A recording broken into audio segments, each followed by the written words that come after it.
Hey guys, this is going to be a quick video on replacing the intercooler on a 2015 or newer Mustang Ecoboost. I looked at all the videos online and everyone has you taking off the front bumper cover, but in all honesty, I really don't think you need to do so. So I just dropped the bottom fascia and then I'll take the next steps here. I'm going to remove these next two bolts and then see if I can get and remove the intercooler piping on either side. Underneath here on the driver's side, if you look underneath, you will see, oops, sorry about that. You will see your hose clamp. Let's see, you get my little finger in there. There you go. Little hose clamp there. You loosen that, pull that hose off, then you pull this other bracket off. You'll see, sorry about that. That was here. There's two bolts here and there. Also there and there. One thing I did notice is that these do have blue Loctite on them, and which is kind of surprising due to the kind of style connector they have, but, well, the way they thread in, I should say. But if Ford put Loctite on something, chances are they probably had a very good reason for it, so I will be putting Loctite on those when they go back on. So going over to this side, getting the charge pipe off. I'm sorry, getting one of the charge pipes off. You see it here. You're able just to get a 7mm nut on from right over here. But again, it's simple. Loosen it. This one's kind of a pain in the butt to get off, but you just push it backwards. Push it down and out of the way, because when you push it back, it kind of crimples. So just get it down out of the way. And then there's a little bolt right here. Took that out, 10mm bolt. So now I'm going to want to lift. If you see, if I lift precisely right here, see how that lifts? This side you want to lift it over, and then on the driver's side, get Mr. Light over here, and then on the driver's side, it's kind of a repeat, but you have this little clip right here that you want to pull out to help get it loose, like I just did there, and then I want to lift it up and get it out of the way. Now, on either side, these will get in the way. Just kind of be mindful. Don't be aggressive with it and crush anything. But again, you do want to push it out of the way so you can get the intercooler out. Either side, my intercooler lifted out pretty easy. You can tell now it's unlatched and it's free. One thing to note, I have a 2015 Ecoboost Premium. I don't have any other options other than it's literally just a premium package and a 50th anniversary package. So I don't know, some of the guys with 2021 cars that have the high performance package, or I did see online that the front fascias underneath here have a lot of, as stupid as it sounds, pieces of plastic that route air into the intercooler and to the radiator. So I would say this is only good for 2015 to 2017 Ecoboost. So I will see how well I can embarrass myself. Let's get this out of the way. Kind of down and out. Try not to be too prejudiced to this. No, it's kind of likes to get bound up. Kind of pushing it back over here, get this pipe out of the way as best as I can.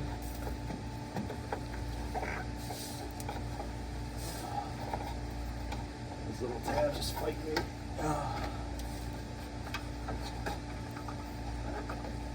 Almost there. And just like that. Well, you guys have probably seen a million comparisons of these two, but still, this is a CVF Fabrication intercooler, and this is the original one, and you could just tell the thickness in the cores. I mean, it's not even it's not even comparable. I mean, for example, here's my 88 Fox body, front mount intercooler setup, supercharged 5-liter. And you can even tell the core thickness of that. It's kind of hard to tell, but still, it's a properly sized intercooler. Then the next thing is just Torx head screwdriver. Remove that sensor, put it onto the new unit. Now the trick for getting the new intercooler in is ensuring that over here on this side, when you feed it in, see the sensor right there? You want to make sure that the sensor comes in behind that plastic bracket right there. So if you lead in with the intercooler, pretend this bracket's like the intercooler. Pretend you lead in on that side and you kind of come out wide on the left side. You almost need to push this up and back just a little bit. And then you'll be able to go and slide it up and in. You want to make sure you're hitting it in like this, and you'll just push this out of the way and it'll slide and fall right on top. And then from there, you can come along on the back side and connect your intercooler pipes. Now for installing the brackets, you'll see how it's a little bit of a bend towards me. You'll go in and fit it right into here. So this will go, see how it hooks over? Yeah, just like that, right? It'll hook over on the top, and then also to fit, you want to get it actually in behind this channel right on the bottom. I'm sorry. Going like this, slide it in from the side maybe. There we go.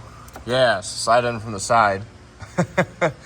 And then right where my middle finger's at, you're gonna go put in Mr. Bolton nut. A couple curse words later, I was able to get that bolt in. You just want to make sure that you lift the intercooler, and with one hand and then the other hand you kind of thread that in. It's a little tricky. Make sure you push on that intercooler pipe as much as you can within reason, so it clears that that ribbed edge. So when you tighten that down, it will in fact make a good seal. And then plug in Mr. Map sensor.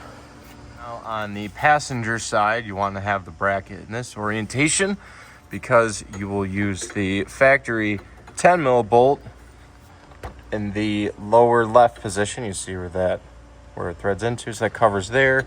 This will thread onto, you might be able to see right up top. See where I won't thread onto, I'm sorry. It will sit on top right in that spot, and then you'll want to lift the intercooler so this hole lines up with that hole right there. So once it's complete, it'll look like this. For the new bolt, you just want to make sure that you get the bracket kind of in the area that you want, and then thread the bolt through and thread it into the bracket that is the intercooler itself. You don't need to go crazy, but just make sure you got some threads in there. And then from there, when it's attached to the bracket, you can lift it up over and get it onto that nub right there. And then once that happens, I lightly thread this in just so it's in like good placement. Fully thread this one, tighten it all the way, and then tighten this one the whole way. But right before you tighten this one all the way down, pay attention to the gap that you have between the intercooler and this piece of foam.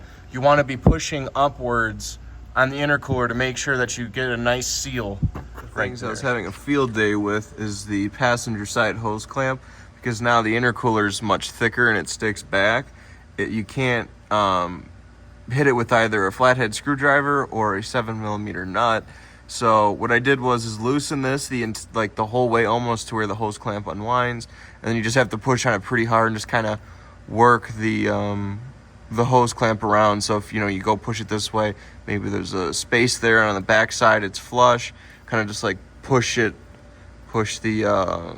hose clamp that has the gap and kind of get it to work itself counterclockwise from this viewing point, just so you can actually get something on it. So I just started it with a thin flathead and then got it tight, and then I'll finish it with a 7mm wrench. But the other thing too I'd like to note is that until I started moving some of this around, this had a very close gap. You want to make sure where you move it, see, you can just see a little bit of daylight. Just want to make sure that it's not touching against the frame, because how it was before, it was pretty hard pushed up against the frame, so you don't want to deform anything, because this does move a little bit as you hit bumps and stuff, and you just don't want to rub a hole into your intercooler piping. Last thing we want to make sure that we're doing is putting some, oh, missed. Oh, wow, that's a lot. That's okay. Last thing we want to do is make sure that we're putting a little thread locker blue on these. I just went and, yeah, wow, it's going to be dripping out of there. That's okay. I just made sure I left these loose. I already put some thread locker and put those on. Take this one down here so it could still move. I'll tighten them up to where it's all where it looks like real flush, like how this is, you know, and then you'll tighten it down real tight. So all right, so last thing, assuming you didn't get arrested for putting too much thread locker on like an idiot like me, is pay attention to this shield right here. I originally noticed that when I was looking through my intercooler, this actually sags a little bit, but this was actually way down. It was totally covering the factory intercooler, and I think this is one of those Ford was a little stupid. So bear in mind, my car was made in April of 2015. I don't know if they made any changes in the future, but what I did do was get a zip tie and connect it to, oh, yeah, look at that big old sausage finger. You can see I kind of zip tied it to the end of that to help bring it up. Now for the two on the left side, it's fine, but for the right side, it sags. So what I'm gonna do is zip in a zip tie and then connect it to this harness. Because again, we don't want, again, you got a big ugly front plate in the middle messing up the intercooler flow, so whatever that's worth. But again, you don't want this to reduce flow. I just poked 2 holes, put in a single zip tie, and as you can see there, single zip tie, and then 2 other standard size zip ties that loops around that. Now, once I have that in, I'm gonna come around on the top side. It's kind of hard to get your arm in there, but still kind of tweak and tighten it and bring it up to where this is nice and flush. But again, just getting that in already, you can see how it's uncovered. So that's actually pretty good height. We'll probably leave it at that.